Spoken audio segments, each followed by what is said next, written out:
El sol de mediodía caía implacable sobre el polvoriento estacionamiento de caravanas abandonadas en las afueras de Phoenix, Arizona. El aire vibraba con ese calor seco del desierto que hace que todo parezca irreal, como si el mundo entero estuviera envuelto en una niebla invisible. Entre docenas de vehículos olvidados por el tiempo, cubiertos de óxido y arena, dos siluetas idénticas caminaban con determinación. Eran Clara y Elena Mendoza, hermanas gemelas de 32 años, cuyas vidas estaban a punto de cambiar para siempre por una decisión que muchos considerarían una locura.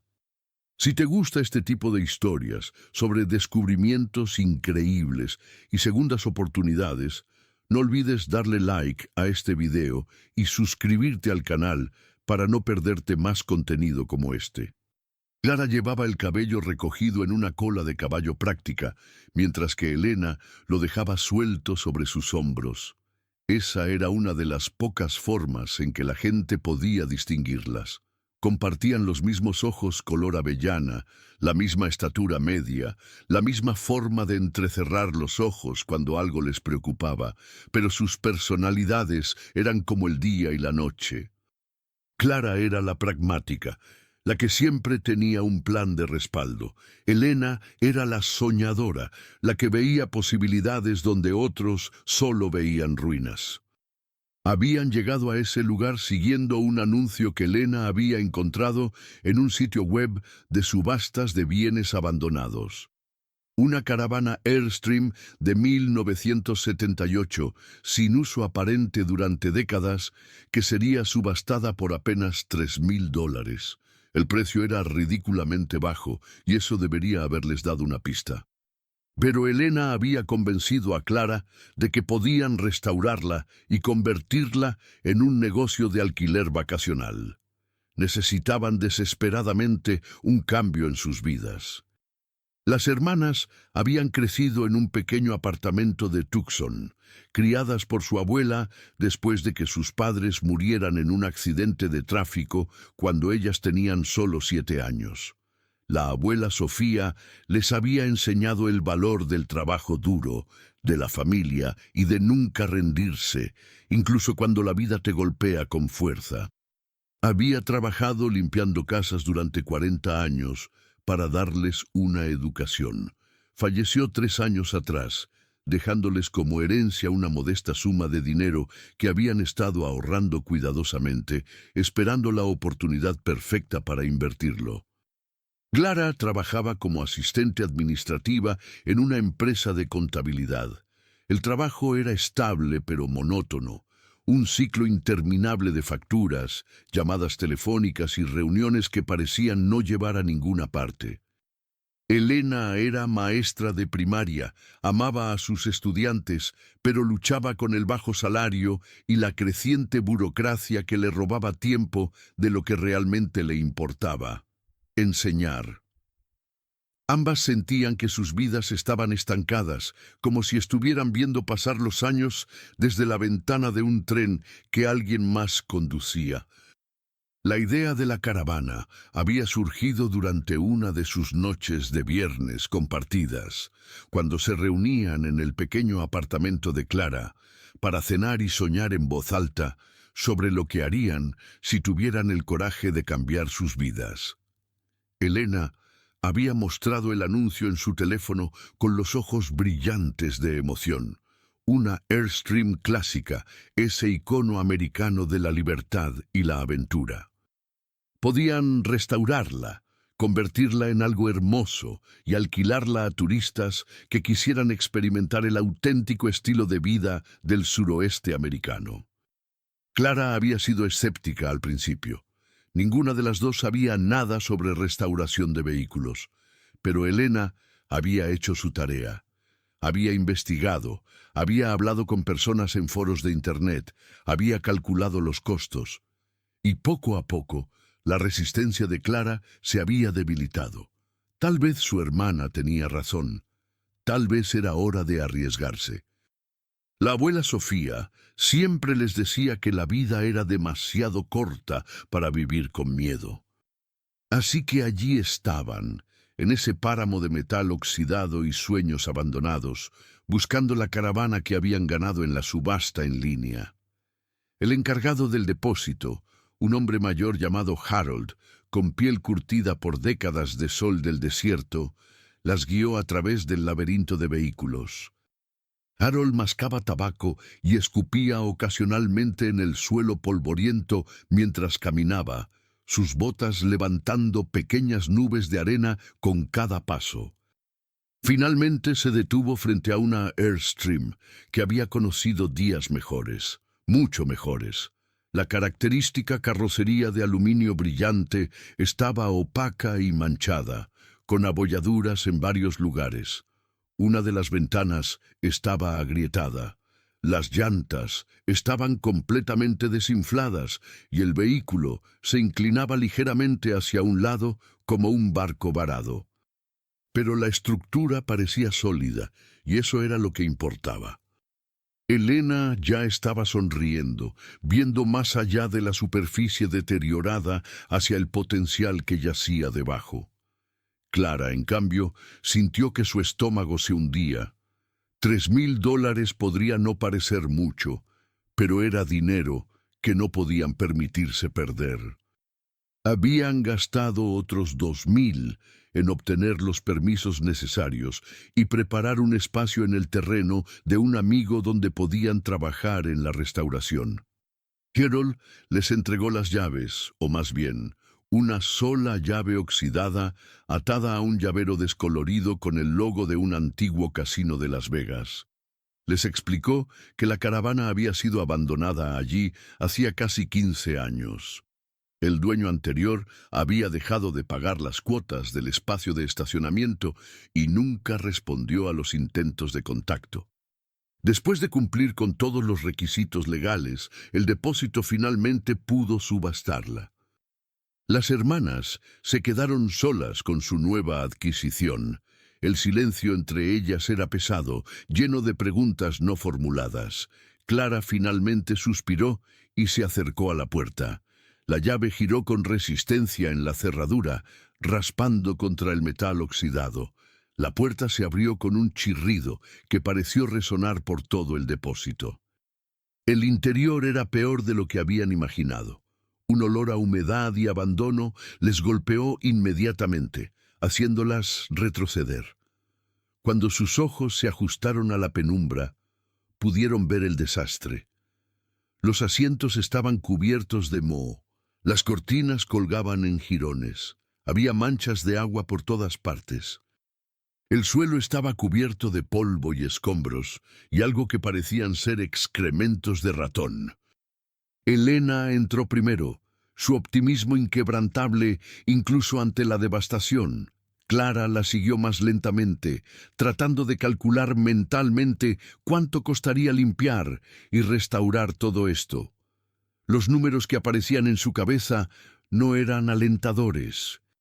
Pasaron la siguiente hora explorando cada rincón de la caravana, tomando notas, haciendo fotos. El baño era diminuto y estaba en mal estado. La cocina tenía una estufa antigua que probablemente nunca funcionaría de nuevo. Había un pequeño sofá que se convertía en cama completamente arruinado por la humedad. En la parte trasera había una cama más grande, o lo que quedaba de ella.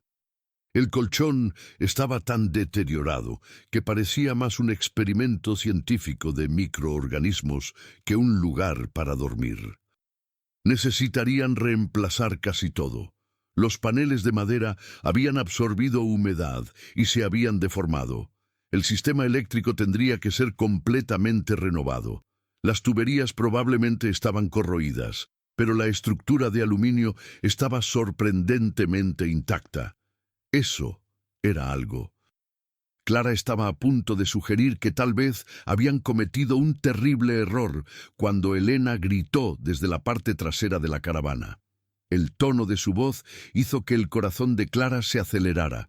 Corrió hacia atrás, imaginando que su hermana se había lastimado con algún metal oxidado o había encontrado un nido de ratas. Pero cuando llegó, Encontró a Elena arrodillada en el suelo junto a la cama destrozada, con los ojos tan abiertos que parecían a punto de salirse de su rostro. Estaba señalando debajo del marco de la cama con una mano temblorosa. Allí, parcialmente oculto por el deteriorado marco de madera y lo que quedaba de una alfombra mohosa, había algo que definitivamente no pertenecía a una caravana abandonada. Era una caja fuerte. No era grande, quizás del tamaño de una maleta pequeña, pero era claramente una caja fuerte profesional, de aspecto robusto, con una cerradura de combinación digital que sorprendentemente parecía estar intacta. Las hermanas se miraron, un momento de comunicación silenciosa que solo las gemelas pueden compartir. El mundo pareció detenerse.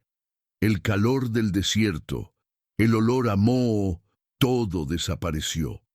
Solo existía esa caja fuerte y las infinitas posibilidades que representaba. Clara fue la primera en recuperar el habla. Su voz sonó extraña, incluso para ella misma, como si estuviera bajo el agua. Le preguntó a Elena si esto era real. Elena asintió lentamente, sin apartar la vista de la caja fuerte. Con cuidado, trabajando juntas, lograron sacar la caja fuerte de su escondite. Era pesada, mucho más de lo que esperaban. Eso tenía que significar algo, pensó Clara. Si estaba vacía, no pesaría tanto. La colocaron en el suelo de la caravana, en el único espacio relativamente limpio que pudieron encontrar. El peso de la caja fuerte no era solo físico. Mientras la arrastraban fuera de su escondite, Clara sentía como si estuvieran moviendo algo mucho más significativo que un simple objeto metálico. Era como si estuvieran desenterrando el pasado de alguien, secretos que habían sido cuidadosamente enterrados y olvidados. La sensación le provocaba un nudo en el estómago que no podía ignorar. Elena, por otro lado, prácticamente vibraba de emoción. Sus manos temblaban mientras tocaba la superficie fría de la caja fuerte, trazando con los dedos el contorno de la cerradura digital. Clara conocía esa mirada en los ojos de su hermana. Era la misma que tenía cuando era niña y encontraba algo que consideraba un tesoro, ya fuera una piedra brillante en el patio de la escuela o una moneda antigua en la calle. Elena siempre había creído en la posibilidad de la magia en lo ordinario, en que el universo tenía formas misteriosas de recompensar a quienes se atrevían a soñar. La caja fuerte era de un gris metálico apagado, con una pequeña pantalla digital encima del teclado numérico. Para su sorpresa, cuando Clara presionó uno de los botones, la pantalla se iluminó tenuemente. Todavía tenía batería después de todos estos años, o había algún tipo de mecanismo de respaldo. Elena quería intentar abrirla inmediatamente, probar todas las combinaciones obvias que se le ocurrían. Pero Clara, siempre la más cautelosa, sugirió que debían pensar esto con cuidado. No sabían qué había dentro, no sabían a quién pertenecía. Necesitaban considerar las implicaciones legales y éticas de lo que habían encontrado. Se sentaron en el suelo polvoriento de la caravana, ignorando la suciedad, y discutieron sus opciones. La conversación duró casi 2 horas. Elena argumentaba que la caravana era legalmente suya ahora. Habían seguido todos los procedimientos correctos. Habían pagado por ella en una subasta legítima. Todo lo que estaba dentro era suyo por derecho. Si el dueño anterior había abandonado el vehículo durante 15 años, claramente no le importaba lo que había dejado atrás. Clara no estaba tan segura. Si el contenido de la caja fuerte era valioso, y claramente parecía serlo, dada la seguridad que había puesto el dueño anterior, entonces tal vez había una buena razón por la que alguien la había escondido allí. Tal vez era dinero robado, tal vez era evidencia de un crimen. Abrir esa caja podría meterlas en problemas que no podían ni imaginar. Pero Elena tenía un contraargumento. Si no la abrían, nunca sabrían. Pasarían el resto de sus vidas preguntándose qué podría haber estado dentro. Además, si había algo ilegal, sería mejor descubrirlo ahora y reportarlo a las autoridades que dejar que alguien más lo encontrara eventualmente. Finalmente Clara cedió, pero insistió en que tomaran fotos de todo, documentaran el descubrimiento completamente y que si encontraban algo cuestionable, irían inmediatamente a la policía. Elena estuvo de acuerdo. El problema era cómo abrir la caja fuerte. Ninguna de ellas sabía nada sobre cerraduras o cajas fuertes. Elena sugirió buscar en Internet, ver si había tutoriales. Clara pensó que era una idea terrible, pero no tenía una mejor. Decidieron llevar la caja fuerte con ellas. La cargaron con dificultad hasta la camioneta prestada que habían usado para llegar al depósito. Harold los vio marcharse con una mirada curiosa, pero no hizo preguntas. En el negocio de los depósitos de chatarra, había aprendido hace mucho tiempo que era mejor no saber demasiado. El trayecto de regreso a Tucson fue tenso. La caja fuerte iba en la parte trasera, cubierta con una manta, como si fuera un secreto que pudiera escaparse si no tenían cuidado. Clara conducía en silencio, con las manos apretadas en el volante, mientras Elena miraba por la ventana el paisaje del desierto que pasaba volando. Llegaron al apartamento de Clara cuando el sol comenzaba a ponerse, tiñendo el cielo de naranjas y rojos intensos. Lucharon para subir la caja fuerte por las escaleras, tratando de no parecer sospechosas ante los vecinos curiosos.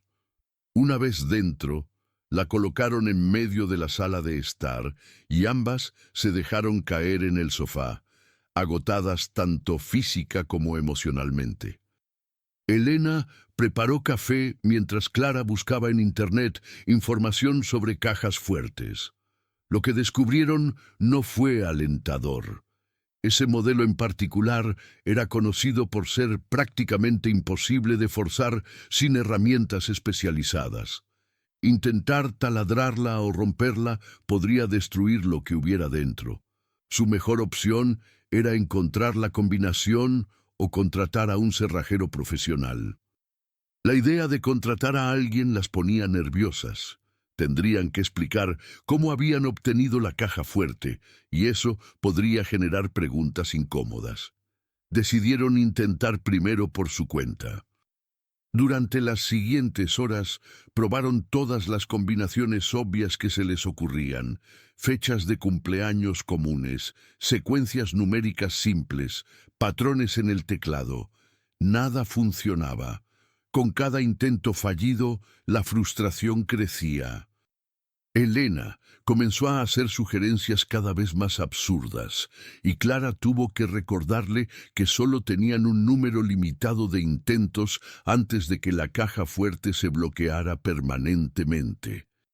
Cerca de la medianoche, exhaustas y sin ideas, decidieron dejarlo por esa noche. Elena se quedó a dormir en el apartamento de Clara, algo que hacían con frecuencia cuando necesitaban el apoyo de la otra. Pero ninguna de las dos pudo dormir realmente. Permanecieron despiertas en la oscuridad, cada una en su propia cama, pensando en la caja fuerte que esperaba en la sala de estar. En la mañana siguiente, Clara llamó a su trabajo diciendo que estaba enferma.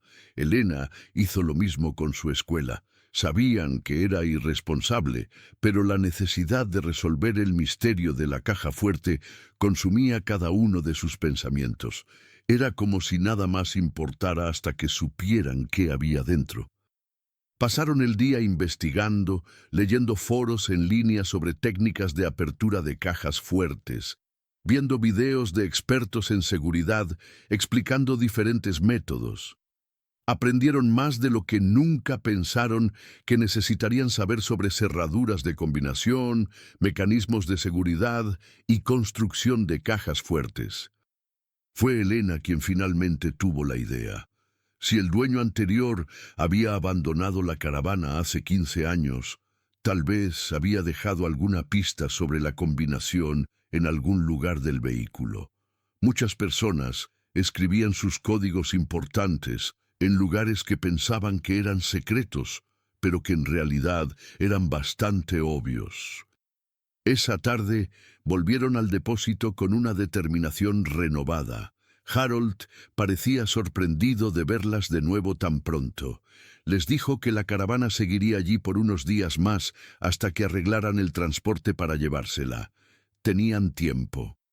Esta vez revisaron la caravana con mucho más cuidado, buscando cualquier cosa que pudiera ser una pista. Miraron debajo de cada panel suelto, revisaron dentro de cada cajón y armario, examinaron cada superficie en busca de números escritos o grabados. Pasaron horas sin encontrar nada. El sol estaba comenzando a ponerse de nuevo cuando Clara, casi por accidente, notó algo extraño en la parte inferior de uno de los pequeños armarios de la cocina. Había una serie de números tallados en la madera, casi invisibles a menos que supieras exactamente dónde mirar y la luz cayera en el ángulo correcto. Con el corazón acelerado, Clara copió los números en su teléfono. Eran 8 dígitos. Elena prácticamente saltó de emoción, insistiendo en que tenían que volver inmediatamente al apartamento y probar la combinación. El viaje de regreso fue una tortura de anticipación. Cada semáforo en rojo parecía durar una eternidad. Cuando finalmente llegaron y subieron corriendo las escaleras, Clara tuvo que recordarse a sí misma que respirara. Con manos temblorosas, ingresó los 8 dígitos en el teclado de la caja fuerte. Presionó el botón de confirmación. Durante un momento, que pareció estirarse infinitamente, no pasó nada. Luego escucharon un clic mecánico distintivo. El mecanismo de cierre se había liberado. Elena y Clara se miraron, ninguna de las dos atreviéndose a mover. Finalmente, juntas, levantaron la pesada tapa de la caja fuerte. Lo primero que vieron fueron documentos. Muchos documentos, todos cuidadosamente organizados en carpetas de plástico transparente. Pero debajo de los documentos, envueltos en plástico protector, había algo que hizo que ambas hermanas dejaran de respirar. Eran pinturas, no muy grandes, quizás del tamaño de una hoja de papel común. Pero incluso a primera vista, incluso sin saber nada sobre arte, era evidente que no eran pinturas ordinarias. Los colores seguían siendo vibrantes a pesar de los años. Los detalles eran extraordinarios. Había 5 en total, cada una envuelta individualmente con un cuidado que hablaba de su valor. Con manos temblorosas, Elena sacó los documentos. Eran certificados de autenticidad, documentos de procedencia, historiales de propiedad. Mientras leía, su rostro palideció. Clara le arrebató los papeles de las manos, sus ojos escaneando las palabras impresas con incredulidad creciente. Las pinturas eran obras originales de artistas reconocidos del siglo XIX. Según los documentos, habían sido parte de una colección privada que se creía perdida durante décadas. Los certificados de autenticidad tenían sellos de varias casas de subastas y expertos en arte respetados. El documento más reciente era una tasación realizada en el año 2008, justo antes de que la caravana fuera abandonada. La tasación estimaba el valor total de las 5 pinturas en $48 millones. Clara tuvo que sentarse. Sus piernas simplemente dejaron de funcionar. Elena permanecía de pie, leyendo y releyendo los documentos como si las palabras pudieran cambiar si las miraba suficientes veces. $48 millones. La suma era tan grande que casi no tenía significado. Era más dinero del que cualquiera de ellas podría ganar en 100 vidas de trabajo. La euforia inicial duró quizás 5 minutos antes de que la realidad comenzara a establecerse. Si estas pinturas eran realmente tan valiosas, entonces alguien las estaba buscando. La gente no simplemente abandona obras de arte valuadas en millones de dólares a menos que no tuviera otra opción, a menos que estuviera huyendo de algo o de alguien. Clara comenzó a sentir que la habitación daba vueltas. Sugirió que tal vez las pinturas eran robadas. Tal vez por eso habían sido escondidas en una caravana. Tal vez alguien las había robado y luego había tenido que huir, dejando su escondite atrás. Elena estaba más calmada, aunque sus manos todavía temblaban mientras sostenía los documentos. Señaló que según la procedencia, las pinturas habían sido legítimamente propiedad de un coleccionista privado llamado Richard Morrison. Había documentación completa de compras, transferencias de propiedad, todo parecía estar en orden hasta 2008. Decidieron que necesitaban buscar información sobre Richard Morrison. Lo que encontraron en Internet les proporcionó algunas respuestas, pero planteó aún más preguntas. Richard Morrison había sido un exitoso corredor de bolsa en Phoenix.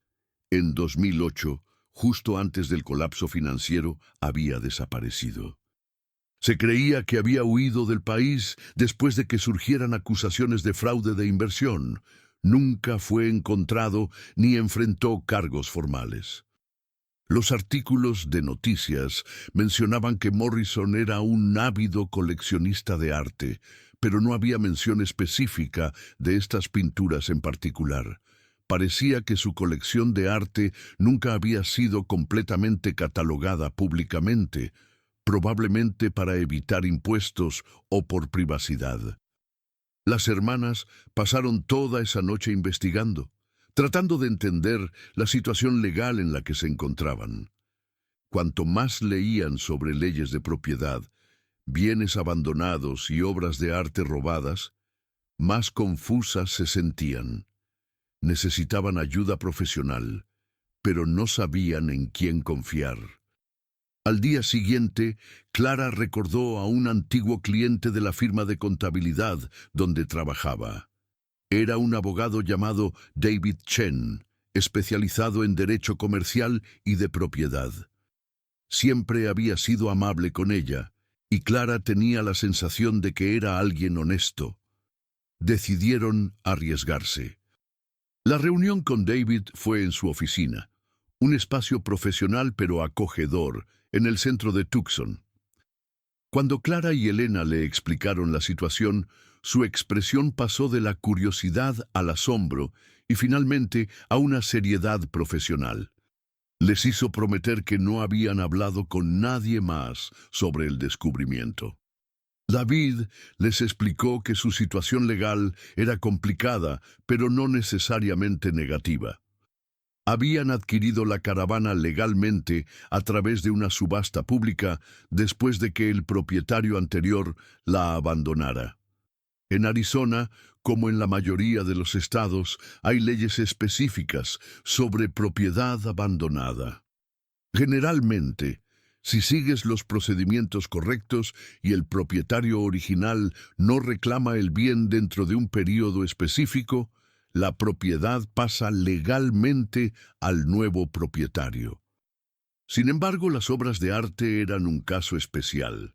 Si había alguna posibilidad de que fueran robadas o adquiridas ilegalmente, entonces las cosas se complicaban significativamente. David sugirió que necesitaban hacer dos cosas. Primero, autenticar que las pinturas eran realmente lo que los documentos decían que eran. Segundo, investigar a fondo si había algún reclamo legal pendiente sobre ellas.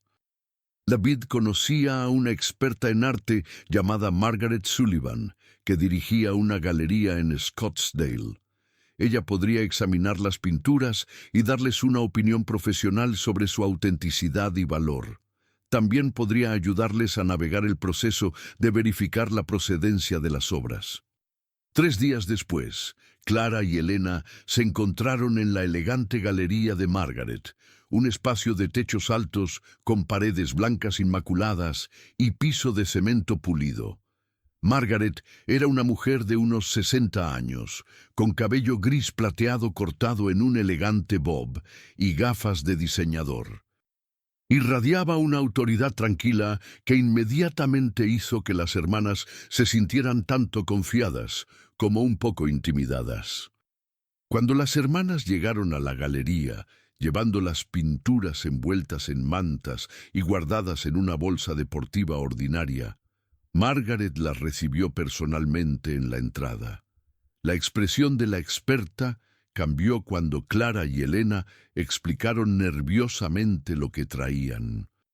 Margaret las guió rápidamente a una habitación privada en la parte trasera de la galería, un espacio equipado con iluminación especializada y herramientas de análisis que parecían sacadas de un laboratorio forense. La habitación era impecable, con una gran mesa de trabajo blanca en el centro, iluminada por lámparas de luz natural artificial. En las paredes había estantes con libros de referencia sobre arte, catálogos de subastas de décadas pasadas y fotografías de obras maestras famosas. El aire tenía un ligero olor a productos químicos de conservación y al cuero de encuadernaciones antiguas. Margaret les pidió que colocaran las pinturas sobre la mesa con extremo cuidado. Cuando Elena desenvolvió la primera, la experta se quedó completamente inmóvil. Sus manos, que habían estado alcanzando sus herramientas, se detuvieron en el aire. Por un momento que pareció durar una eternidad, simplemente miró la pintura sin decir palabra. Clara sintió que su corazón se aceleraba. El silencio de Margaret podía significar muchas cosas. Tal vez las pinturas eran falsificaciones obvias. Tal vez eran robadas, irreconocibles. Tal vez había algo terriblemente mal que ellas no habían considerado. Apretó la mano de Elena debajo de la mesa, buscando el consuelo de ese contacto familiar. Finalmente, Margaret habló. Su voz apenas un susurro. Pidió permiso para tocar la pintura. Elena asintió, aunque técnicamente eran suyas para tocar, pero algo en la reverencia con la que Margaret se acercaba a la obra hizo que ambas hermanas sintieran que debían pedir permiso de alguna forma. Margaret se puso un par de guantes blancos de algodón que sacó de un cajón. Con movimientos lentos y deliberados, levantó la primera pintura y la acercó a la luz especializada. Examinó cada centímetro con una lupa, sus ojos entrenados buscando los detalles invisibles que revelarían la verdad sobre la autenticidad de la obra. El proceso fue largo y meticuloso.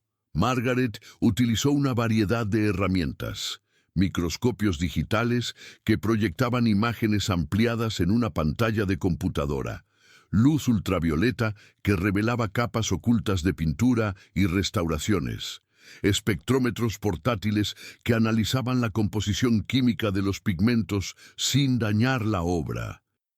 Tomó cientos de fotografías desde diferentes ángulos, documentando cada grieta, cada pincelada, cada irregularidad en la superficie del lienzo. Mientras trabajaba, Margaret ocasionalmente murmuraba para sí misma, haciendo observaciones técnicas que las hermanas apenas entendían. Hablaba de craquelado consistente con la edad apropiada, de técnicas de aplicación de pintura características de ciertos periodos, de pigmentos que ya no se fabricaban y que eran imposibles de replicar con exactitud en falsificaciones modernas. Después de examinar la primera pintura durante casi 45 minutos, Margaret pasó a la segunda. El proceso se repitió con la misma meticulosidad. Clara y Elena esperaban en silencio, apenas atreviéndose a respirar. El tic-tac de un reloj antiguo en la pared marcaba los segundos que parecían arrastrarse como horas. Elena observaba fascinada cada movimiento de Margaret. Había algo hermoso en la dedicación de la experta, en cómo trataba cada pintura como si fuera un ser vivo que merecía el máximo respeto. Le recordó a la forma en que la abuela Sofía trataba las pocas posesiones preciosas que tenía. La vajilla de porcelana que solo sacaba en ocasiones especiales, las fotografías antiguas de familiares que ya no estaban, el rosario que había pertenecido a su propia madre. Clara, en cambio, luchaba contra una creciente sensación de irrealidad. Se pellizcaba el brazo ocasionalmente para asegurarse de que no estaba soñando. Miraba alrededor de la habitación, notando detalles absurdos. Una pequeña mancha en una de las paredes blancas, la forma en que la luz creaba sombras en los estantes, el sonido casi imperceptible del sistema de ventilación. Se aferraba a estos detalles concretos como un ancla a la realidad.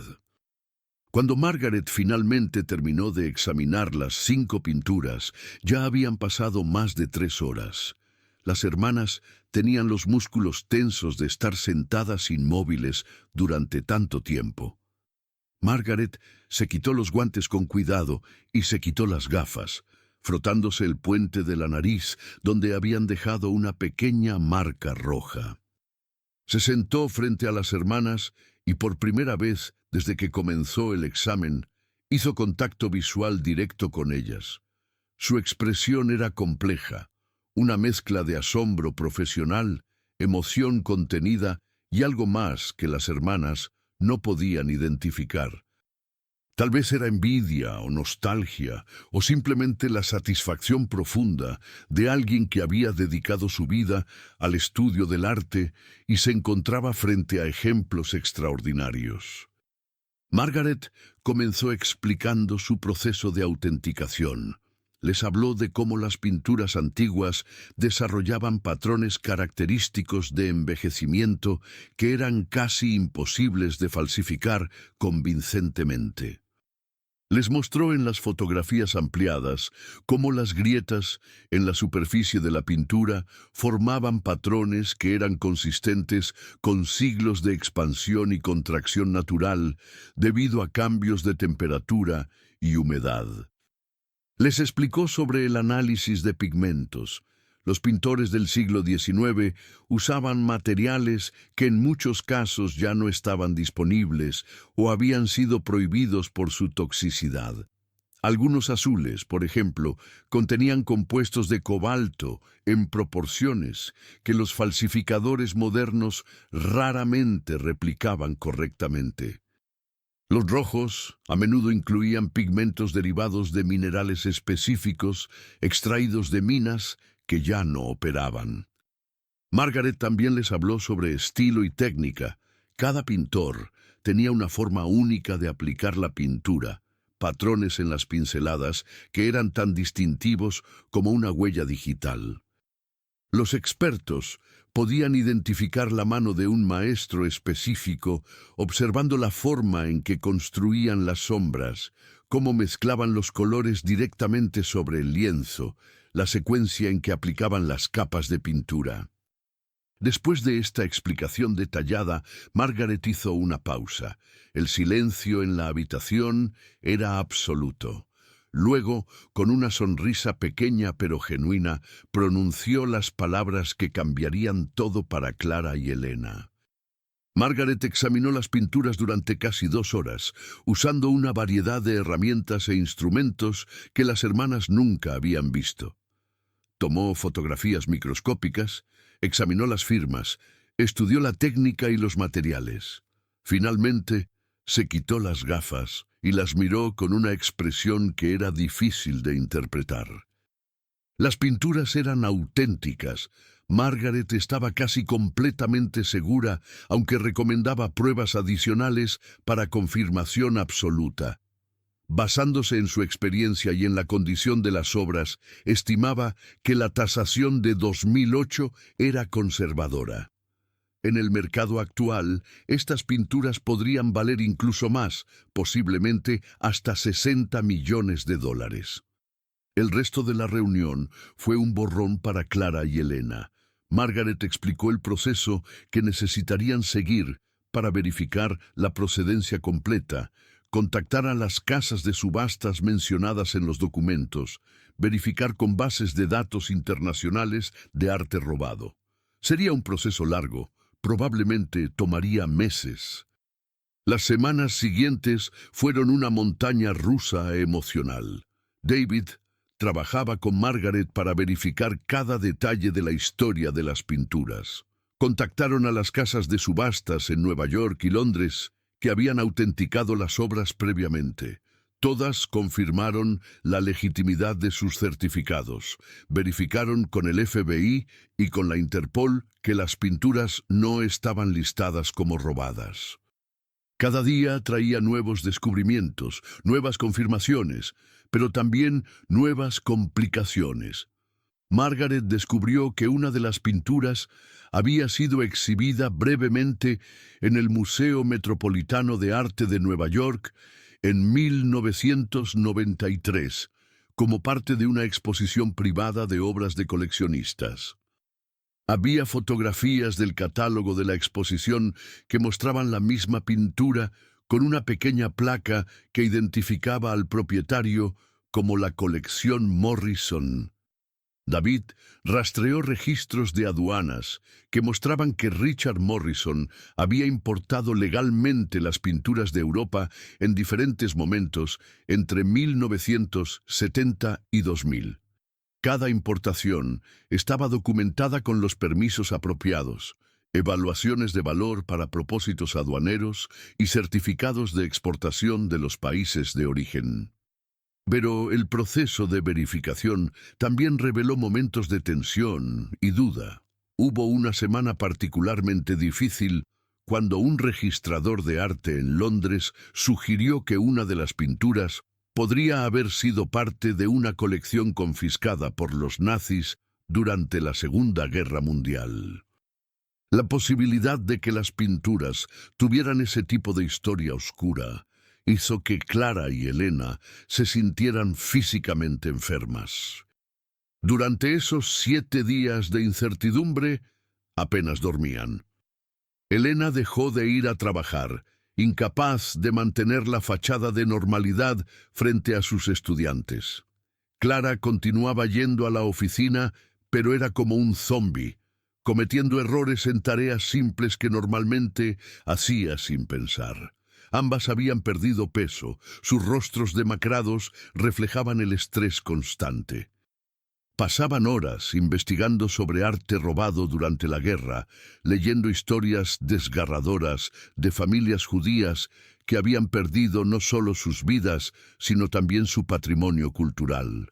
La idea de que pudieran poseer algo que había sido arrancado de las manos de víctimas del Holocausto les resultaba insoportable. Habían decidido que si había cualquier posibilidad de que las pinturas tuvieran ese origen, las devolverían sin pensarlo 2 veces, sin importar el valor. Fue Margaret quien finalmente resolvió la cuestión. Trabajó incansablemente con historiadores de arte especializados en la época de la Segunda Guerra Mundial, rastreando la procedencia de cada pintura hasta antes de la guerra. Descubrió que las pinturas habían estado en posesión de una familia aristocrática española que las había vendido voluntariamente en los años 60 para pagar deudas de propiedad. No había conexión con confiscaciones nazis. El alivio que sintieron Clara y Elena fue tan intenso que ambas lloraron abiertamente cuando Margaret les dio la noticia. Mientras tanto, Clara y Elena intentaban continuar con sus vidas normales, pero era casi imposible. En el trabajo, Clara se encontraba mirando fijamente su computadora, incapaz de concentrarse en hojas de cálculo y facturas, cuando potencialmente tenía decenas de millones de dólares escondidos en un depósito de seguridad especializado. Los números en su pantalla no tenían sentido cuando su cerebro seguía intentando procesar la magnitud del número 48 millones. Su jefe, el señor Patterson, un hombre meticuloso de 50 años que había trabajado en contabilidad toda su vida, notó su distracción. Un día la llamó a su oficina, preocupado de que tuviera algún problema personal grave. Clara no podía decirle la verdad, así que murmuró algo vago sobre asuntos familiares complicados. Patterson fue amable. Le ofreció tiempo libre si lo necesitaba. Le recordó que el seguro de la empresa incluía servicios de consejería. Clara se sintió terrible por mentirle a un hombre que siempre había sido justo con ella. Elena trataba de enseñar a sus estudiantes, pero su mente vagaba constantemente hacia las pinturas, hacia lo que significarían para su futuro. Un día, en medio de una lección sobre fracciones, se encontró mirando por la ventana del aula, completamente perdida en sus pensamientos. Fue solo cuando una de sus estudiantes, una niña de 8 años llamada Sofía, como su abuela, le preguntó si se encontraba bien, que Elena se dio cuenta de que había estado en silencio durante varios minutos. Los niños la miraban con caras de preocupación. Elena se disculpó, inventó una excusa sobre estar pensando en la próxima lección y trató de continuar. Pero esa noche, sentada en su pequeño apartamento corrigiendo tareas, se dio cuenta de que estaba siendo injusta con sus estudiantes. Ellos merecían un maestro que estuviera presente, no una persona cuya mente estaba a kilómetros de distancia, atrapada en sueños de lo que podría ser. Las relaciones de las hermanas con otras personas también comenzaron a cambiar de maneras sutiles pero significativas. Una noche, Elena estaba cenando con su mejor amiga desde la universidad, Rosa, una enfermera que trabajaba turnos agotadores en el hospital local. Rosa se quejaba de su salario, de cómo apenas podía pagar el alquiler y las facturas médicas de su madre enferma. Elena escuchaba, sintiendo un peso creciente en su pecho. Quería decirle a Rosa sobre las pinturas, quería prometerle que pronto podría ayudarla, pero David les había advertido estrictamente que mantuvieran el secreto hasta que todo estuviera legalmente resuelto. Cuantas menos personas supieran, mejor.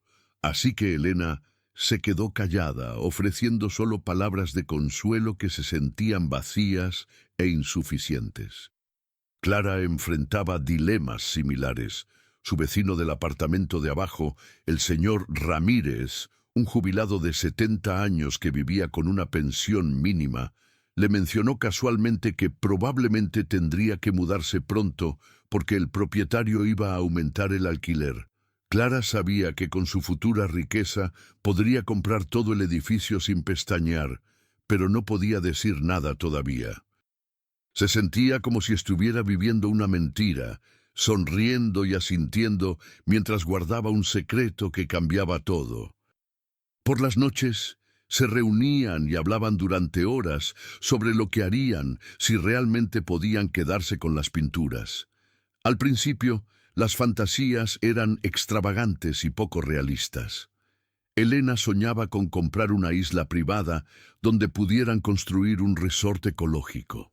Clara imaginaba viajar en primera clase alrededor del mundo, quedándose en hoteles de lujo que había visto en revistas.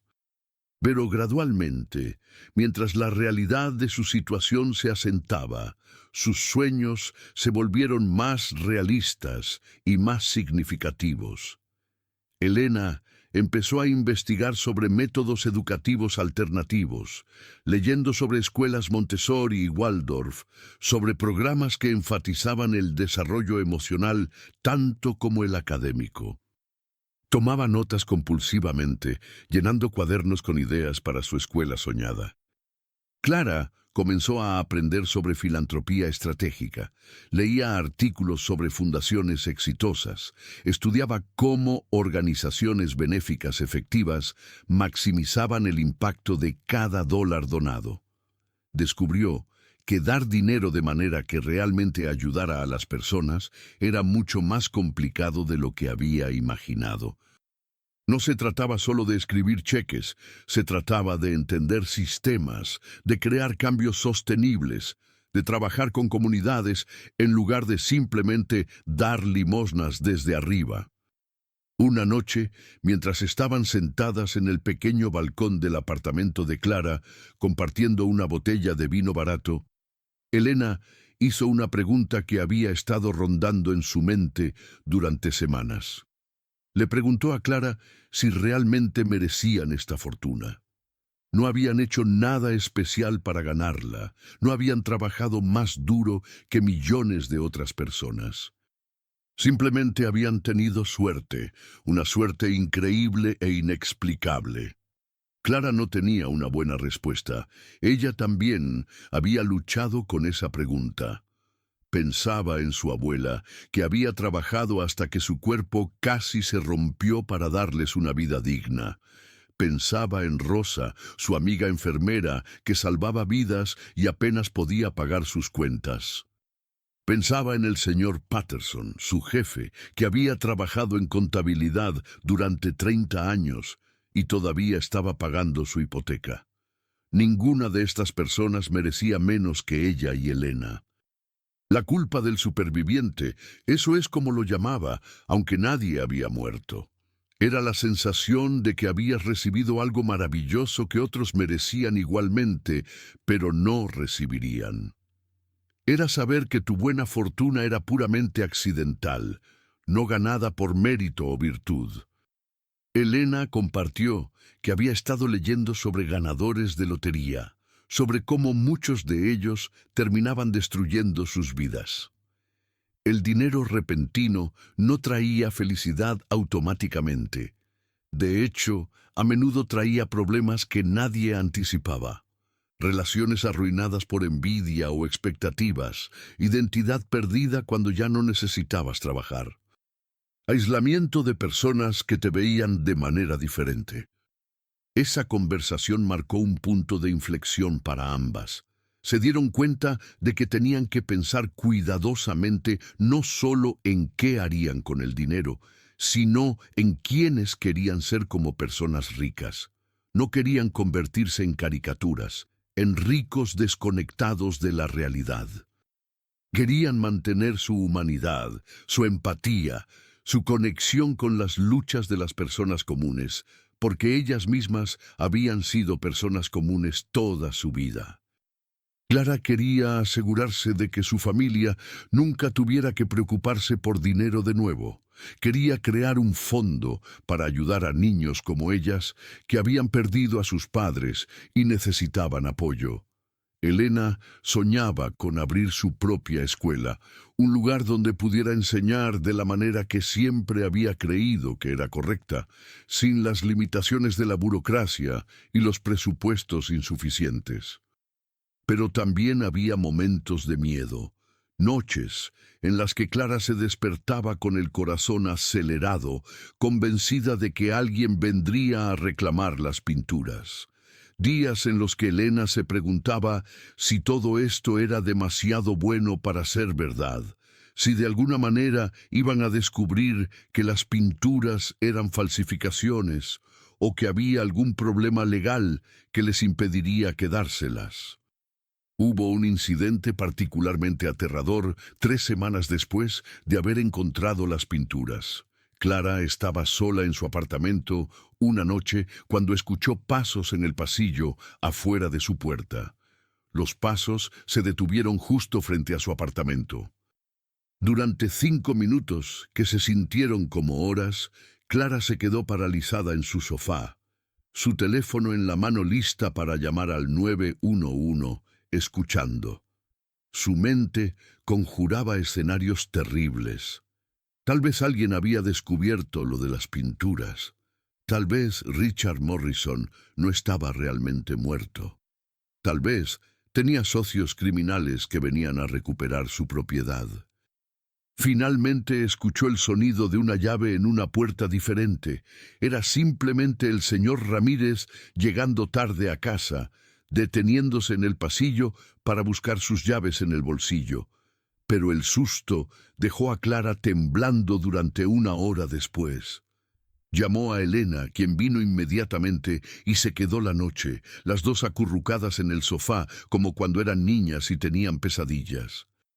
Elena tenía sus propios miedos. Un día, uno de los padres de sus estudiantes, un hombre que trabajaba en la industria del arte, mencionó casualmente que había escuchado rumores sobre unas pinturas valiosas que habían aparecido recientemente en Tucson.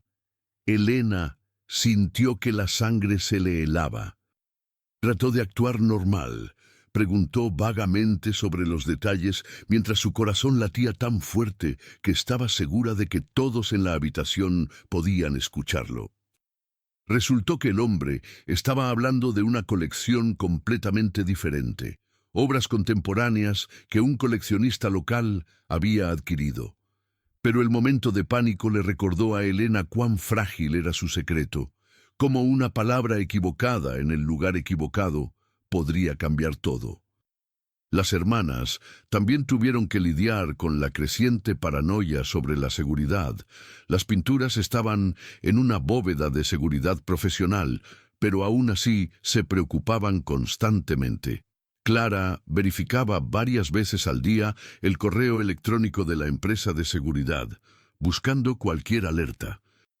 Elena tenía sueños recurrentes en los que entraban a la bóveda y encontraban que las pinturas habían desaparecido, reemplazadas por lienzos en blanco. David, su abogado, notó el estrés que estaban experimentando. Les recomendó hablar con un terapeuta que tenía experiencia trabajando con personas que habían experimentado cambios de fortuna repentinos. Al principio, ambas hermanas se resistieron. Les parecía absurdo necesitar terapia por volverse ricas. La gente los vería como ridículamente privilegiadas si supieran que estaban angustiadas por tener demasiado dinero. Pero finalmente aceptaron, y resultó ser una de las mejores decisiones que tomaron. La terapeuta, la doctora Lisa Chen, una mujer tranquila y perceptiva, de unos 40 años, les ayudó a entender que lo que estaban experimentando era normal. Los cambios repentinos y dramáticos en las circunstancias de vida, incluso positivos, eran traumáticos. Requerían que reestructuraras completamente tu sentido de identidad, tu lugar en el mundo, tus relaciones con los demás. La doctora Chen les habló sobre el concepto de identidad vinculada a las circunstancias económicas. Durante toda su vida, Clara y Elena se habían definido como trabajadoras de clase media que luchaban por salir adelante. Esa identidad influía en cómo se veían a sí mismas, en cómo se relacionaban con otros, en sus valores y prioridades. Ahora, esa identidad estaba siendo arrancada de ellas, y tenían que construir una nueva sin perder las partes de sí mismas que valoraban. Las sesiones de terapia se convirtieron en un espacio seguro donde podían expresar miedos y dudas que no se atrevían a compartir con nadie más. Clara admitió que a veces resentía las pinturas, que deseaba nunca haberlas encontrado porque su vida había sido simple antes. Tenía su trabajo aburrido pero predecible, su apartamento pequeño pero acogedor, sus preocupaciones modestas pero manejables. Ahora todo era complicado e incierto. Elena confesó que le asustaba volverse una persona diferente, una de esas ricas que había juzgado toda su vida. Tenía miedo de perder su compasión, su capacidad de relacionarse con las dificultades de las personas comunes. Temía que el dinero la corrompiera de maneras que ni siquiera podía anticipar, que gradualmente se distanciaría de todo lo que la había hecho ser quien era. La doctora Chen les aseguró que el hecho de que tuvieran estas preocupaciones era en sí mismo una señal positiva. Las personas que perdían su humanidad al volverse ricas generalmente eran aquellas que nunca cuestionaban su relación con el dinero, que simplemente asumían que merecían todo lo que tenían. El autocuestionamiento de Clara y Elena, por más incómodo que fuera, era protector. A medida que avanzaban los meses y la autenticación de las pinturas continuaba confirmándose, las hermanas comenzaron a hacer planes más concretos. Trabajaron con David para establecer estructuras legales que protegerían su dinero y les permitirían usarlo efectivamente. Crearon un fideicomiso que administraría las pinturas hasta que decidieran qué hacer con ellas. Consultaron con asesores fiscales para entender las implicaciones de vender las obras. Pero más importante, dedicaron tiempo a educarse sobre filantropía efectiva y emprendimiento social. Asistieron a conferencias, leyeron libros, hablaron con personas que habían establecido fundaciones exitosas. Querían hacerlo bien, no solo lanzar dinero a problemas, sin entender cómo crear cambio real y duradero. Clara descubrió que tenía un talento natural para la planificación estratégica. Podía tomar una meta grande y difusa como ayudar a niños en situación de vulnerabilidad y descomponerla en objetivos específicos y medibles. Creó hojas de cálculo detalladas, presupuestos proyectados, cronogramas de implementación. Encontró satisfacción en este trabajo que nunca había sentido en su empleo en la firma de contabilidad. Elena, por su parte, se sumergió en investigación educativa. Visitó escuelas innovadoras en otros estados, observó diferentes metodologías de enseñanza, habló con educadores que habían creado programas exitosos para estudiantes de bajos recursos. Llenó cuadernos con observaciones, ideas, preguntas. Por primera vez en años, sentía una pasión ardiente por su trabajo que había comenzado a desvanecerse bajo el peso de la burocracia y las limitaciones de recursos. La investigación finalmente reveló la historia completa de Richard Morrison. Había heredado las pinturas de su padre, un diplomático que había servido en Europa durante los años 50 y 60. El padre de Morrison había adquirido las pinturas legalmente de coleccionistas europeos que necesitaban vender debido a dificultades financieras después de la Segunda Guerra Mundial. Todo estaba documentado y era legítimo. Morrison había mantenido las pinturas en secreto durante años, probablemente para evitar impuestos sobre patrimonio y mantenerlas fuera del alcance de sus acreedores cuando comenzó a meterse en problemas financieros. Cuando el esquema de inversión que había estado operando comenzó a desmoronarse en 2008, aparentemente escondió las pinturas en la caravana, planeando recuperarlas cuando las cosas se calmaran. Pero nunca regresó. La búsqueda adicional reveló que Morrison había muerto en 2015 en Costa Rica, donde había estado viviendo bajo un nombre falso. No tenía herederos conocidos. Sus antiguos socios comerciales habían sido procesados y habían servido tiempo en prisión, pero ninguno de ellos sabía nada sobre las pinturas.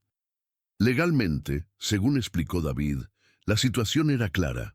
Las pinturas habían sido abandonadas junto con la caravana.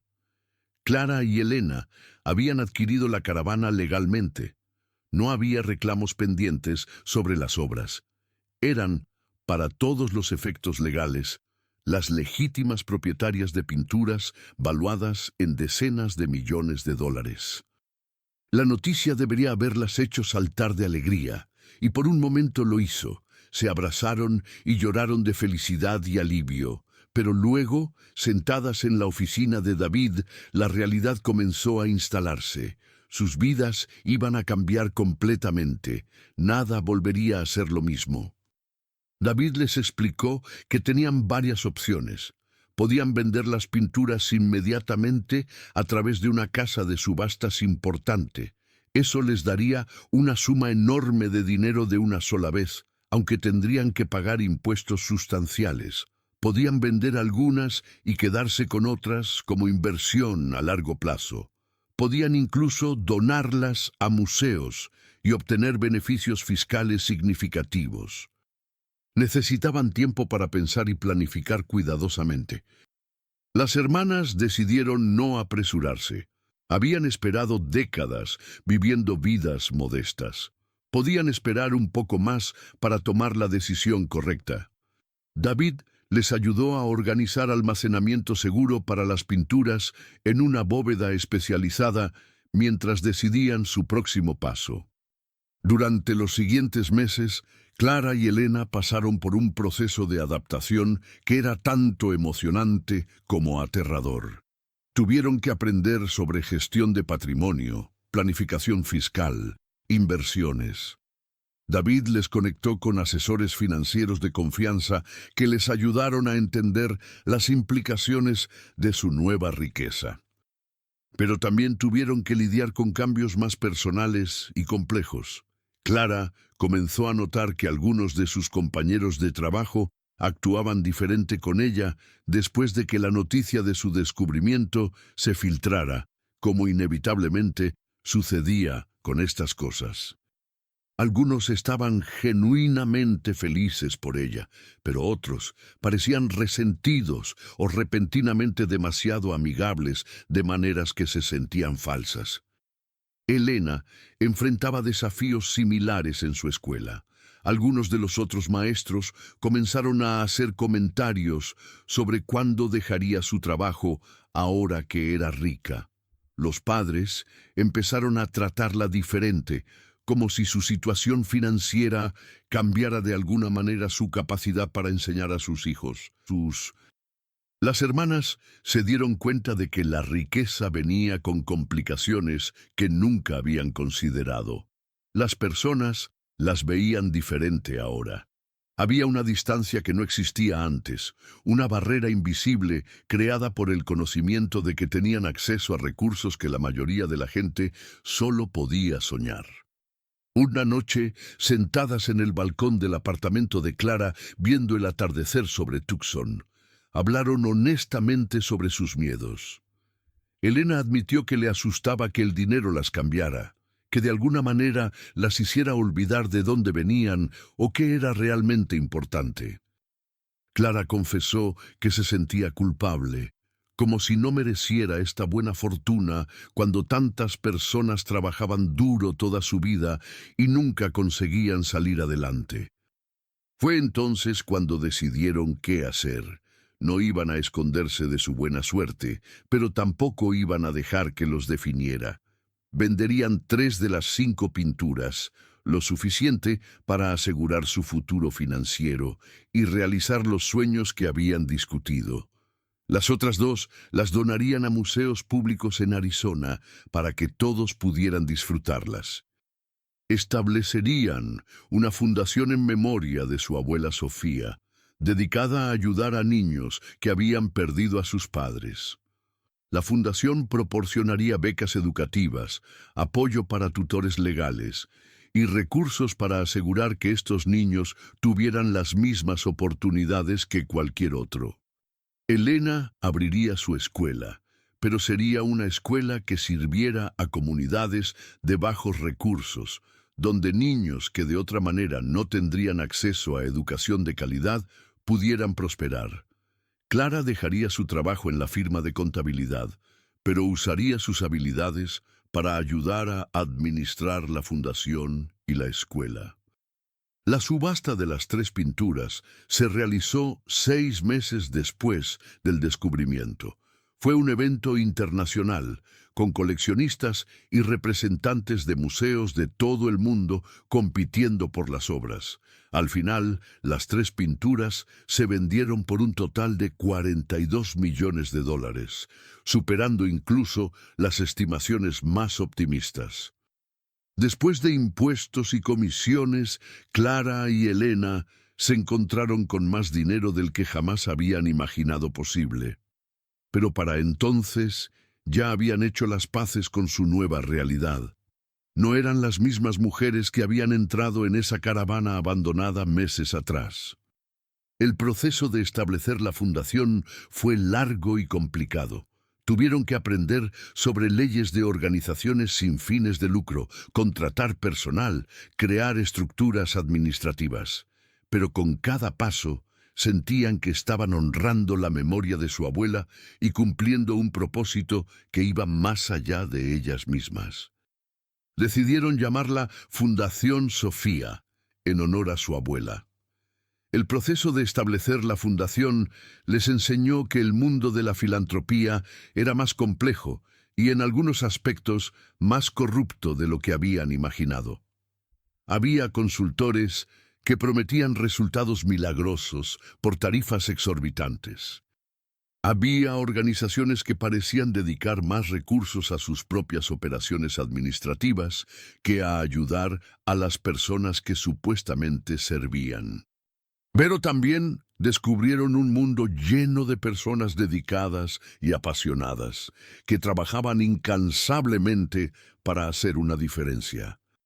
Conocieron a trabajadores sociales que habían dedicado décadas a ayudar a niños en situación de vulnerabilidad, a educadores que enseñaban en escuelas con recursos limitados, con creatividad y amor inquebrantable, a líderes comunitarios que organizaban a sus vecinos para crear cambio desde la base. Una de las primeras personas que contrataron para la fundación fue Sandra Morales, una trabajadora social con 20 años de experiencia en el sistema de acogida. Sandra era una mujer robusta de 50 años, con una risa contagiosa y una determinación de acero. Había crecido ella misma en hogares de acogida después de perder a sus padres en su adolescencia. Conocía íntimamente los desafíos que enfrentaban los niños en el sistema, no desde una perspectiva teórica o académica, sino desde la experiencia vivida. Sandra les ayudó a entender que no podían simplemente dar dinero y esperar que resolviera problemas. Los niños que habían perdido a sus padres necesitaban más que apoyo financiero. Necesitaban estabilidad emocional, terapia para procesar el trauma, mentores que los guiaran, acceso a oportunidades educativas que les permitieran imaginar futuros diferentes para sí mismos. La fundación que diseñaron, con la guía de Sandra y otros expertos, era integral. Proporcionaría apoyo financiero directo a familias de acogida y tutores legales que cuidaban a niños huérfanos. Ofrecería becas educativas desde la escuela primaria hasta la universidad. Financiaría programas de terapia y apoyo emocional. Crearía oportunidades de mentoría conectando a los niños con profesionales en diversos campos. Pero quizás lo más importante, trabajarían para cambiar las políticas y sistemas que fallaban a estos niños. Sandra les enseñó que la filantropía efectiva no se trataba solo de poner curitas en heridas, sino de cambiar las condiciones que causaban esas heridas en primer lugar. Contratar personal fue uno de los desafíos más grandes. Clara y Elena nunca habían sido jefas antes. No sabían cómo entrevistar candidatos, cómo verificar referencias, cómo crear descripciones de trabajo. Cometieron errores. Contrataron a algunas personas que resultaron no ser adecuadas. Tuvieron que aprender la difícil lección de que ser amable no significaba evitar conversaciones difíciles sobre rendimiento. Una situación particularmente difícil involucró a un coordinador de programas que habían contratado en los primeros meses de la fundación. El hombre tenía credenciales impresionantes y decía todas las cosas correctas en las entrevistas. Pero después de varios meses, se hizo evidente que no estaba haciendo el trabajo. Faltaba a reuniones, no completaba tareas, y cuando se le confrontaba, siempre tenía excusas elaboradas. Clara, quien tendía a evitar el conflicto, quería darle más oportunidades. Elena estaba frustrada, pero también se sentía culpable por considerar despedirlo. Sandra finalmente intervino y les dio un consejo directo. Les dijo que tener compasión no significaba permitir que alguien saboteara el trabajo de la fundación. Cada dólar que gastaban ineficientemente era un dólar que no iba a ayudar a un niño que lo necesitaba. Tenían una responsabilidad con esos niños que superaba su deseo de evitar incomodidad. Fue una lección difícil, pero importante. Despidieron al coordinador y contrataron a alguien más comprometido. El proceso les enseñó que dirigir una organización significaba tomar decisiones difíciles, que no siempre podían hacer felices a todos, que su responsabilidad principal era hacia la misión de la fundación, no hacia sus propios sentimientos de incomodidad. La escuela de Elena abrió sus puertas 2 años después del descubrimiento. Era un edificio hermoso en un barrio que había visto días mejores, con aulas luminosas, tecnología de punta y, lo más importante, maestros apasionados que compartían la visión de Elena de lo que la educación podía ser. Ofrecían no solo clases académicas, sino también programas de arte, música, deportes, todo lo que Elena había deseado tener cuando era estudiante. El proceso de abrir la escuela fue increíblemente estresante. Elena se sumergió completamente en el proyecto, trabajando 18 horas al día durante meses. Tuvo que navegar un laberinto de regulaciones gubernamentales, códigos de construcción, requisitos de licencias para maestros, estándares curriculares estatales. Hubo momentos en que estuvo tentada a rendirse cuando la burocracia parecía diseñada específicamente para hacer imposible crear algo nuevo. Pero también hubo momentos de alegría profunda.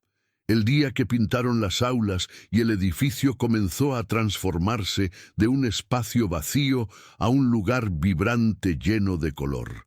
La tarde que llegó el primer envío de libros y llenaron la biblioteca con cientos de títulos cuidadosamente seleccionados.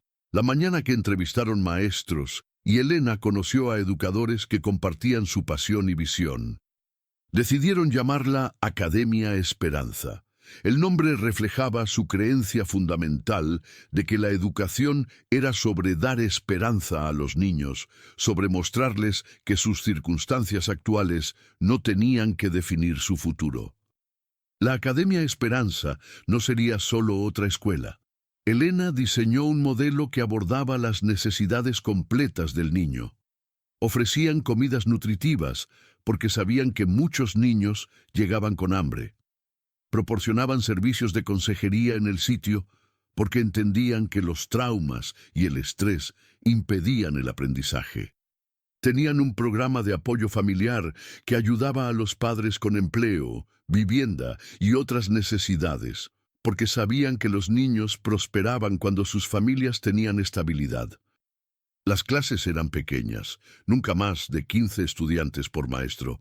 Elena había investigado extensamente y sabía que el tamaño de la clase hacía una diferencia enorme en la calidad de la educación, especialmente para niños que enfrentaban desafíos adicionales en casa. Cada salón tenía 2 educadores, un maestro principal y un asistente, para asegurar que ningún niño se perdiera. El currículo combinaba rigor académico con aprendizaje experiencial. Los niños no solo leían sobre ciencia, realizaban experimentos reales. No solo aprendían matemáticas de un libro, las aplicaban a proyectos del mundo real. Elena creía firmemente que el aprendizaje debía ser activo, no pasivo, que los niños necesitaban tocar, hacer, explorar, no solo sentarse y escuchar. El día de la inauguración de la escuela fue uno de los más emotivos en la vida de Elena. Habían invitado a las familias de los primeros 60 estudiantes a un evento de bienvenida. Elena se paró frente al grupo diverso de padres, abuelos y niños, muchos de ellos visiblemente nerviosos sobre este nuevo comienzo. Cuando habló, su voz temblaba de emoción. Les contó su propia historia, cómo ella y Clara habían crecido sin padres, cómo su abuela había trabajado incansablemente para darles oportunidades. Les dijo que esta escuela existía porque creía que todos los niños merecían las mismas oportunidades, independientemente de dónde nacieran o cuánto dinero tuvieran sus familias. Vio lágrimas en los ojos de varios padres. Una madre, una mujer joven que no podía tener más de 25 años, se acercó después del evento. Le dijo a Elena que había estado rogando a Dios por una señal de que su hija tendría una vida mejor que la que ella había tenido. Esta escuela, dijo, era esa señal. Elena la abrazó, ambas llorando, unidas por la esperanza y el amor por sus niños. Los primeros meses de la escuela fueron caóticos. Había problemas logísticos que no habían anticipado. El sistema de calefacción se rompió durante una semana fría de noviembre. Una de las maestras renunció abruptamente después de 2 semanas, abrumada por los desafíos de trabajar con niños que traían trauma y dificultades a la escuela. Algunos padres se quejaron de que el currículo era demasiado diferente de lo que estaban acostumbrados. Pero gradualmente las cosas comenzaron a estabilizarse. Los niños empezaron a prosperar. Elena veía cambios en ellos semana a semana. Niños que habían llegado tímidos y retraídos comenzaban a participar en clase, a levantar sus manos con entusiasmo, a sonreír. Niños que habían luchado académicamente empezaban a ganar confianza a medida que los maestros encontraban formas de llegar a ellos. Había una niña en particular, Daniela, que tenía 7 años y había sido extremadamente disruptiva durante las primeras semanas. Gritaba en clase, se negaba a hacer el trabajo, peleaba con otros niños. El equipo de la escuela descubrió que Daniela había presenciado violencia doméstica en casa y estaba actuando a partir de ese trauma. En lugar de castigarla o expulsarla, lo que probablemente habría sucedido en muchas otras escuelas, la Academia Esperanza le proporcionó apoyo intensivo. Una consejera trabajó con ella individualmente 3 veces por semana. Una maestra asistente fue asignada específicamente para ayudarla a navegar situaciones sociales difíciles. Conectaron a su madre con recursos para ayudarla a salir de la situación abusiva en casa. Tomó meses, pero Daniela comenzó a cambiar. Las explosiones se volvieron menos frecuentes. Comenzó a confiar en los adultos a su alrededor. Al final del año escolar, era una de las estudiantes más dedicadas de su clase, una niña brillante que amaba la lectura y soñaba con convertirse en veterinaria. Ver su transformación fue uno de los momentos más gratificantes en la vida de Elena. Clara encontró su vocación en la gestión de la fundación. Descubrió que tenía un talento natural para identificar oportunidades donde el dinero podía hacer una diferencia real. Trabajaba con trabajadores sociales, educadores y psicólogos infantiles para crear programas que realmente ayudaran a niños en situaciones difíciles. 5 años después del descubrimiento, Clara y Elena se encontraban de nuevo en un depósito de chatarra, pero esta vez era diferente. Habían comprado el antiguo depósito donde encontraron la caravana. Lo habían convertido en un centro comunitario que ofrecía talleres de oficios, programas de capacitación laboral y espacios para pequeños negocios que estaban comenzando. La vieja Airstream, restaurada hasta quedar impecable, estaba en exhibición en la entrada del centro. Ya no era solo una caravana. Era un símbolo de posibilidades, de cómo algo aparentemente sin valor podía contener tesoros inesperados. Era un recordatorio de que la vida puede cambiar en un instante y que lo que haces con esas oportunidades define quién eres realmente. Harold, el antiguo encargado del depósito, trabajaba ahora para ellas como coordinador de voluntarios. Le gustaba contar la historia de las gemelas que compraron una caravana vieja y encontraron una fortuna. Pero siempre terminaba la historia diciendo que la verdadera fortuna no estaba en las pinturas que encontraron, sino en lo que eligieron hacer con ellas. Las hermanas nunca olvidaron de dónde venían. Seguían viviendo en apartamentos modestos, aunque ahora podían haberse permitido mansiones. Seguían siendo las mismas personas que siempre habían sido, solo que ahora tenían los recursos para hacer el bien que siempre habían querido hacer. A veces, en las noches tranquilas, se sentaban juntas como lo habían hecho toda su vida y hablaban sobre aquel día en el depósito de chatarra. Se maravillaban de cómo una decisión aparentemente simple, comprar una caravana abandonada, había cambiado todo. Pero ambas sabían que no fue solo la suerte lo que cambió sus vidas. Fue lo que eligieron hacer con esa suerte. La fundación que crearon había ayudado a más de 1000 niños en sus primeros 5 años. La escuela de Elena tenía una lista de espera de familias que querían que sus hijos estudiaran allí. El centro comunitario en el antiguo depósito de chatarra servía a cientos de personas cada mes, ayudándoles a adquirir habilidades y construir mejores vidas. Clara a menudo pensaba en su abuela Sofía, en cómo había trabajado tan duro para darles una buena vida. Se preguntaba qué pensaría la abuela si pudiera verlas ahora. Creía que estaría orgullosa, no por el dinero que tenían, sino por las vidas que estaban tocando, por la diferencia que estaban haciendo. Elena mantenía una foto de la caravana en su escritorio en la escuela. Cuando los estudiantes le preguntaban por ella, les contaba la historia. Les decía que nunca sabías dónde encontrarías algo valioso, que a veces los mayores tesoros estaban escondidos en los lugares más inesperados. Pero siempre enfatizaba que el verdadero valor no estaba en el dinero, sino en tener el coraje de perseguir tus sueños y la integridad de usar lo que tienes para ayudar a otros. Las dos pinturas que habían donado a museos colgaban ahora en lugares prominentes, donde miles de personas podían verlas y disfrutarlas cada año. Las placas junto a ellas contaban la historia de su descubrimiento y llevaban los nombres de Clara, Elena y su abuela Sofía.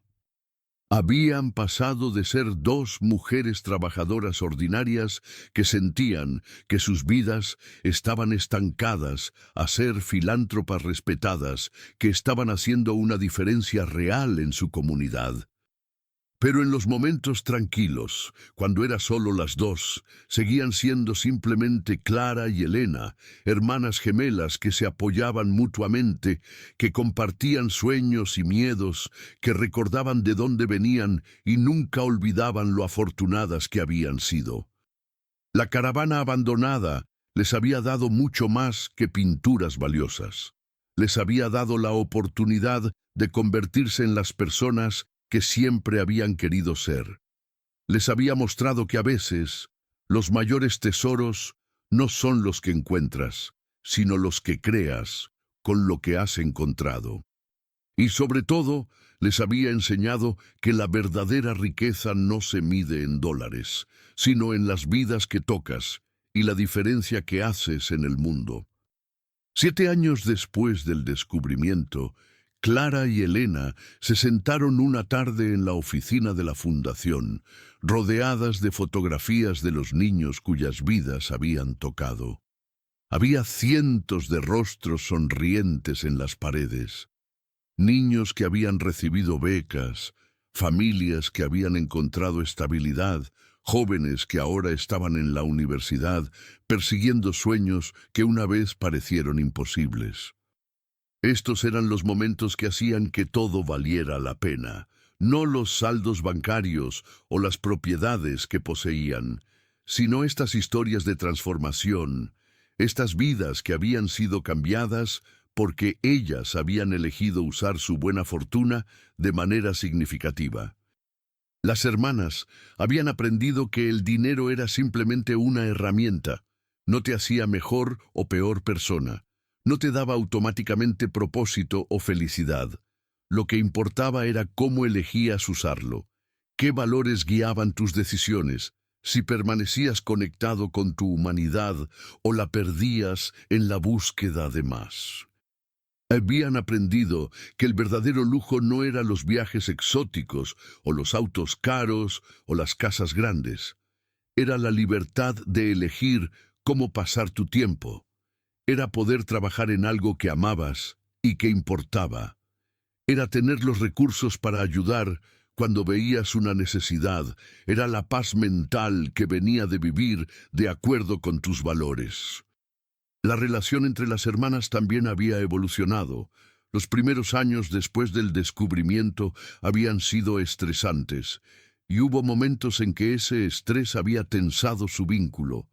Habían tenido desacuerdos sobre cómo usar el dinero, sobre prioridades para la fundación y la escuela. pero habían aprendido a comunicarse mejor, a escuchar las perspectivas de la otra, incluso cuando no estaban de acuerdo. Su relación se había profundizado.